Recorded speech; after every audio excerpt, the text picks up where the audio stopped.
ছাগলী মাংস আজি মানুহজনে লৈ আনিছে, মানুহজনৰ ফেভৰেট আৰু এয়া বনাবলৈ পিঁয়াজ হেৰি গোটা গৰম মছলা অকণমান তেলত দি লৈছোঁ। ছাগলী মাংস ধুনীয়া একেবাৰে ভাজি ল'ব লাগে। ছাগলী মাংস যিমান ভাজে মানে সিমানেই ভাল লাগে দেই। যোনে ছাগলী মাংস নাখায় মানে ছাগলী মাংস গোন্ধ পায় বুলি কয় নহয়, তেওঁলোকেও খাব মানে।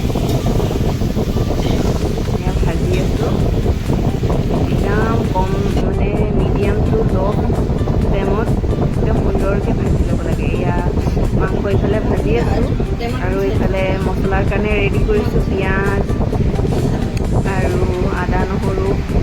একচুৱেলি পটাত পিচি খালেহে বেছি টেষ্ট লাগে মানে, সেইকাৰণে আজি ভাবিছোঁ অকণমান সদায়তো পিচি খাওঁৱেই, আজি পটাত পিচি বনাম বুলি ভাবিছোঁ আকৌ। এয়া পিচি আছোঁ, অকণমান কষ্ট হয় আৰু মেহনত কৰিলেহে মানে অলপ টেষ্টটো আহে আৰু। পিঠা হৈ গ'ল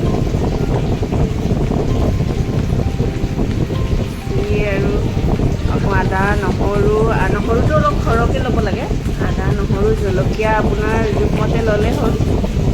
এতিয়া অকণমান জিৰা দি দিছোঁ, গোটা জিৰা আৰু এয়া ভাজি আছোঁ।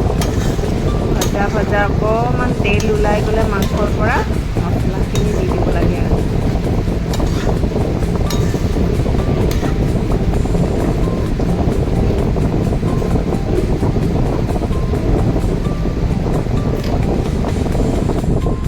এয়া চাওকচোন ইমান ধুনীয়া ভজা হৈছে।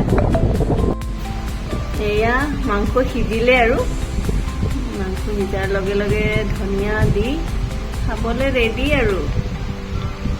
ভালেই হ'ল এতিয়া আৰু আজিৰ ছানডে স্পেচিয়েল।